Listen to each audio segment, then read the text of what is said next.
आम्ही श्री क्षेत्र गाणगापूर इथे आलेलो आहे आणि गाणगापूर गावापासून काही अंतरावर 4 किलोमीटरवर संगम म्हणून एक स्थान आहे। इथे भीमा अमरजा या दोन नद्यांचा संगम झालेला आहे आणि या दोन नद्यांचा उल्लेख गुरुचरित्रामध्ये पण आढळतो।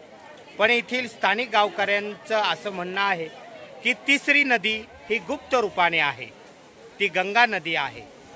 त्रिवेणी संगम येथे झालेला आहे। तुम्ही माझ्या पाठी जी नदी पाहताय ती नदी आहे भीमा अमरजा नदी।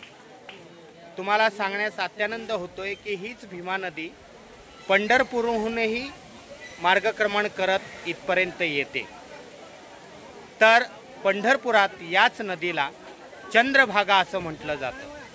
त्याला कारण असं आहे की भक्त पुंडलिक जेव्हा आपल्या आई वडिलांची सेवा करत होते तेव्हा नदीला पूर आला होता आणि भक्त पुंडलिकाची जी सेवा त्याच्यात व्यत्यय येऊ नये म्हणून पंढरपूरच्या पांडुरंगाच्या आशीर्वादाने त्या नदीने एक चंद्रकोर आकार घेतला होता आणि म्हणून त्या नदीला चंद्रभागा असं म्हटलं जातं। आणि तीच भीमा नदी गाणगापूर येथे या संगमाच्या ठिकाणी अमरजा नदी यांच्याशी संगम पावते आणि संगम हे तीर्थक्षेत्र म्हणून ओळखलं जातं।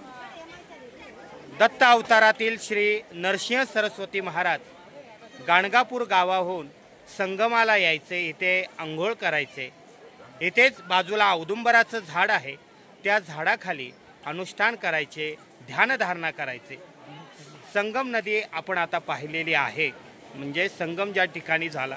आता आपण जाणार आहोत त्या औदुंबर वृक्षाखाली जे झाड आहे, हजारो वर्षापासून तिथे आहे आणि तिथे अनेक भाविक भक्त गुरुचरित्राचं तसेच नवनाथ ग्रंथाचं पारायण करतात। ते सुद्धा मी तुम्हाला व्हिडिओच्या माध्यमातून दाखवत आहे।